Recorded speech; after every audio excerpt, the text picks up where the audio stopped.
Não existe um manual definitivo para a vida profissional e em um mundo onde as exigências são cada vez maiores, é muito fácil ficar para trás.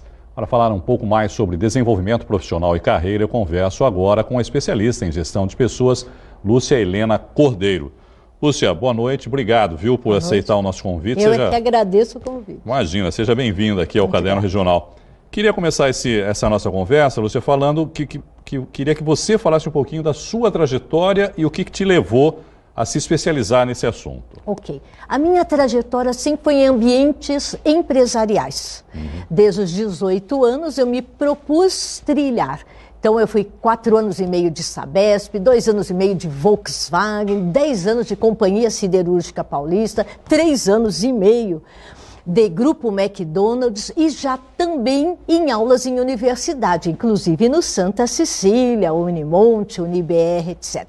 E observei que onde a gente exige comportamentos diferenciados que impactam nos resultados. E dependendo do ambiente, mudam esses comportamentos? Você quer dizer, são comportamentos diferenciados ou há uma regra geral de comportamento? Não é que existam regras gerais. Tá. Entretanto, aquilo que é do lado que nós dizemos é inerente ao ser humano, à pessoa, tem sim que alguns valores serem preservados. Qual é o perfil desejado pelas empresas do profissional de hoje? Hoje, o que nós chamamos de metacompetência. Ser competente é obrigação. Ninguém contrata ninguém incompetente. Claro. Vai fazer uma operação de coração e vai contratar alguém que já matou 4. Não, isso não existe.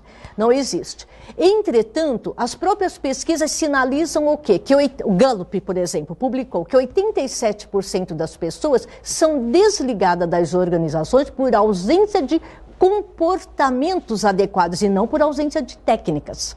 E o mercado começou a observar por que ficam nas empresas esses 13%? Que comportamentos que eles estão tão diferenciados? E observaram que são aqueles ligados aos aspectos comportamentais, sociais, inteligência emocional. Desde bom humor, alto astral, entusiasmo, visão de futuro, autodesenvolvimento permanente. Então, é algo exigido pelo mundo moderno. É o compliance, Lucianice, nesse caso? O compliance está ligado à ética. O compliance é... Regras de conduta dentro da ética, dentro da empresa. Um manual de boa conduta. Eu diria que além do manual, porque o manual é algo que te aprisiona em termos de forma, de formato. A ética tem que ser aí inerente a um bom profissional. Mas não é uma coisa que você aprende também. Ou é ou não é. Sim, ou tem ética ou não tem ética. Exato, exato. Agora, Lúcia, você é autora do livro Faça Tudo com /de propósito, é isso o nome do livro? O que você aborda nesse livro? Qual é o assunto? O próprio tema surgiu quando, observando em ambientes organizacionais, que quando as pessoas fazem algo errado, elas dizem, ai, desculpe, não foi de propósito. Muito comum em quaisquer organizações, de qualquer empresa, qualquer porte e segmento. Entretanto, quando você diz qual é o seu propósito na organização, qual é o papel para o qual você foi contratado, o que você vem fazendo para buscar a excelência naquilo que você se predispôs a fazer? Por que você não coloca propósito diário nessa trajetória?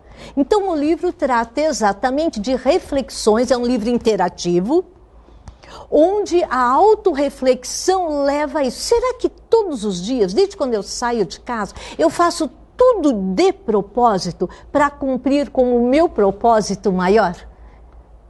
Ele é reflexivo, muito e interativo. É comum, não vou dizer nem antigamente, ainda é comum os pais que se preocupam com os filhos e que procuram dar um complemento para a educação dos filhos. Eles estão lá fazendo a sua escola ou então a sua faculdade e ao mesmo tempo, paralelamente, os pais procuram oferecer cursos complementares de língua ou sei lá, de informática ou de qualquer outra coisa. Isso ainda é importante hoje em dia, que os pais se preocupem com isso, ou mudou esse comportamento? Com o que os pais precisam se preocupar hoje em dia como complemento de educação para os filhos? Eu diria o primeiro deve se preocupar é com a educação, porque as escolas não têm papel de educar. tem de preparar para colocar você em ação no mundo. Pais, né? Educação é papel dos pais. Já existem escolas com essas disciplinas, informática, inglês, que ainda são pré-requisitos obrigatórios. Só que as crianças hoje já vêm chipadas. Elas mexem muito melhor em computador do que muitos adultos. O inglês ainda é um pré-requisito obrigatório na maioria das empresas modernas. Língua é importante, né? Língua é importante, não nem só o inglês. O país passa aí por uma crise política, principalmente, e me parece que há uma falta de líderes, novos líderes no país. Por que o país não forma líderes, Lúcia? Porque, por exemplo, nos Estados Unidos parece que há uma cultura de se formar líderes, não é? No Brasil, parece que nós não temos muito essa cultura, né? Eu digo, mais recentemente, exatamente face a essa crise, as organizações começaram a se preocupar, ou seja, preocupar previamente, que não dá para continuar no patamar e galgar novos postos com estilos de chefia existentes. Existe uma diferença muito grande entre comportamentos de chefe e comportamentos de líderes. Os líderes são aqueles que já têm uma visão diferenciada, é jogar o jogo com um time, influenciar pelo exemplo. Enquanto o chefe é faça assim, eu sempre fiz desse jeito, sempre deu certo. O líder dá o exemplo e incentiva a equipe. Incentiva, estimula, se torna objeto de admiração. Ele faz falta, diferente do chefe, que você torce para ele entrar em férias, fazer um sabático de 6 meses, etc. Se não quiser voltar, não precisa, né? Que seja muito feliz longe de nós, né? Quais são os maiores pecados, se dá para chamar assim, dentro da vida corporativa? São os aspectos comportamentais. Exemplo muito recentes, ética, não precisa nem mais comentar, né? O comportamento diário. Por que as pessoas acreditam que não é necessário um bom humor, entrar com entusiasmo, trabalhar mais do que em equipe, em time? Por que não ter em conjunto busca de resultados? Esse tipo de comportamento hoje é o mais buscado nas organizações.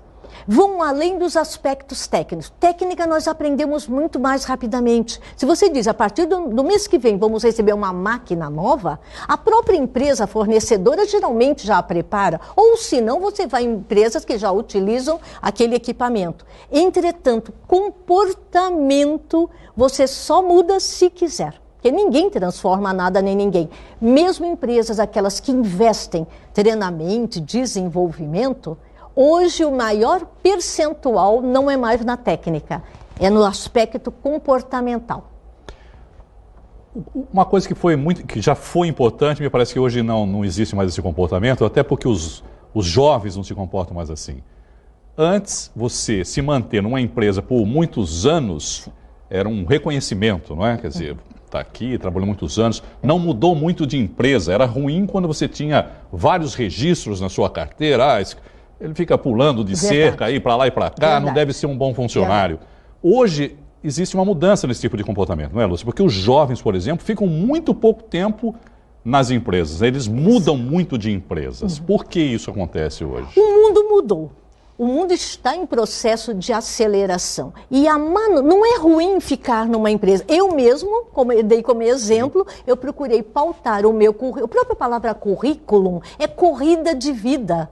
Quando você hoje pauta a sua vida, eu vou entrar nessa empresa e quero morrer ou me aposentar... Se você dentro dela não construir uma carreira, porque você pode ter uma bela corrida dentro da mesma empresa. Entretanto, a maioria não o fizeram, entrava naquele cargo e ali morriam ou se aposentavam. Hoje em dia não, você mesmo não lida bem com a mesmice, eu já não lidava. Eu falo que é uma geração Y hoje, eu já o era na minha época, porque eu pautei, eu queria fazer algo muito maior e eu precisava adquirir experiências. E eu costumo brincar, tinha que sair da água e esgoto, tinha que ir para automobilística, tinha para siderurgia, fast food, para que o olhar fosse sistêmico. O mundo hoje, das metacompetências mais solicitadas, é o olhar global ou holístico. E você, se ficar numa única organização, perde essa visão. Perde essa possibilidade de fazer a empresa crescer, inclusive. Porque você ajuda no crescimento da empresa quando você vê o que está acontecendo no mundo, não se limita a ela. Qual é o papel das redes sociais hoje? Quais as vantagens e desvantagens? Redes sociais, como todas as mídias, etc., eu acho fantástico. Eu amo tecnologia, não vivo sem elas. Entretanto, o bom uso. Uma coisa é, redes sociais, principalmente Facebook, WhatsApp, você tem que pautar pelos seus aspectos profissionais. Quando nós recebemos um currículo, a primeira coisa nós vamos buscar como esse Isso que eu ia perguntar. candidato. Contratantes hoje, a primeira coisa que fazem no Facebook. Né? Primeira coisa. Mídia social. Mídias, totalmente. As pessoas esquecem que nós sim, nós não estamos mentindo, nós observamos. Já é uma tendência de sinais de comportamentos que ela vai apresentar. Outras coisas, tipo de grupos nos quais elas pertencem. Nós vamos observar, ela pertence ao grupo, odeio o meu chefe, pertence ao grupo, não vejo a hora de chegar sexta-feira. Aquilo que faz você crescer também pode te colocar com impossibilidade de conquistar novos papéis nas organizações. Então, use com sabedoria, ela pode sim te promover. Lúcia Cordeiro, muito obrigado, viu, pela entrevista. Eu que agradeço a oportunidade. Boa noite para você. Muito grata. Obrigado.